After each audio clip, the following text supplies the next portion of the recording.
प्रदेश की ग्रामीण अर्थव्यवस्था के मुख्य स्तंभ किसानों के हित में सुक्खू सरकार। अन्नदाता की जमीन अब नहीं होगी नीलाम। एग्रीकल्चर लोन इंटरेस्ट सबवेंशन योजना के तहत बैंकों के माध्यम से वन टाइम सेटलमेंट पॉलिसी के अंतर्गत 3 लाख रुपए के कृषि लोन को चुकाने के लिए मूलधन पर लगने वाले ब्याज का 50% हिस्सा सरकार करेगी वहन।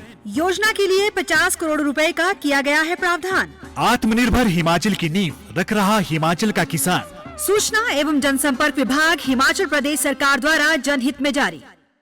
PPIM ने हाल ही में डीजल, पेट्रोल और रसोई गैस की कीमतों में की गई वृद्धि पर विरोध जताया है। इसके चलते गुरुवार को देश भर में केंद्र सरकार के खिलाफ CPIM की ओर से विरोध प्रदर्शन किया गया है और उपायुक्त के माध्यम से केंद्र सरकार को एक ज्ञापन सौंपा गया। दरअसल देश में पेट्रोलियम पदार्थों का विदेशों से आयात किया जाता है। वर्तमान समय में अंतर्राष्ट्रीय स्तर पर कच्चे तेल की कीमतें न्यूनतम स्तर पर है, लेकिन हमारे देश में कीमतों में लगातार बढ़ोतरी की जा रही है।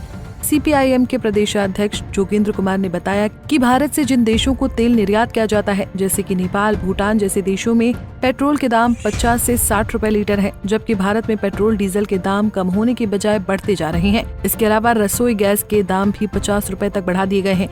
इसके चलते गरीब व मध्यम वर्गीय परिवारों को रसोई गैस भरवाना मुश्किल हो रहा है। CPIM मांग करती है कि पेट्रोलियम पदार्थों पर लगाए गए भारी भरकम टैक्स कम किए जाए और इन्हें भी GST के दायरे में लाया जाए, ताकि लोगों को महंगाई से कुछ हद तक राहत मिल सके।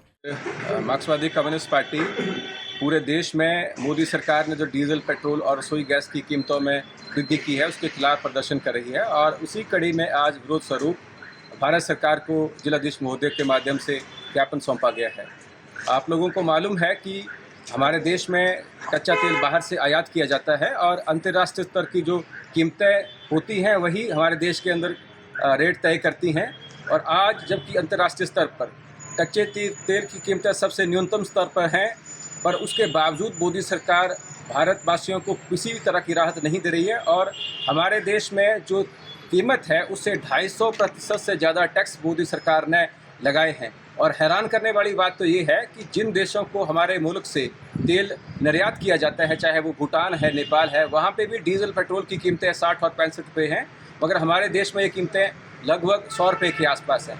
इसलिए हमारी पार्टी मांग करती है कि जिस बड़े बड़े दावों के साथ मोदी सरकार ये करती है कि एक देश एक टैक्स, इसलिए डीजल, पेट्रोल और रसोई गैस की कीमतें जो है वो भी GST के दायरे में लाई जाएं और इससे जनता को बहुत राहत मिल सकती है। और पार्टी मांग करती है कि जो भी कीमतें अभी बढ़ाई गई हैं उनको तुरंत जो है वापस लिया जाए। पंजाब केसरी टीवी के लिए हमीरपुर से गौरी की रिपोर्ट।